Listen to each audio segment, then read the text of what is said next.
Swala la content linatokana na namna ambavyo wanunuzi wetu vyombo vya habari wanavyotaka. Na ili tubadilishe, lazima turudi huko. Kuna vyombo vya habari ambavyo ni strictly entertainment. Sasa vyombo hivi vimekuwa vikipata wateja wengi. Na biashara inavyoenda, yule ambaye anapata wateja wengi, kila mtu ndo anamgeza huyo huyo.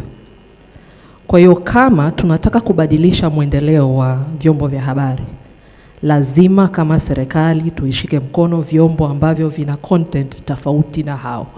Incentivize them. Kama TCRA na wizara husika zitasimama kusema kwamba vyombo vya habari vya kilimo, vyombo vya habari vyenye vipindi vya afya, wizara ya afya hivi support, watangaze huko. Hivi vyombo vikikuwa ndo namna pekee ambavyo content itabadilika Tanzania nzima. Tutasema kwamba tunaanza campaign, lakini watu watabadilika wakiona kuna fedha huko.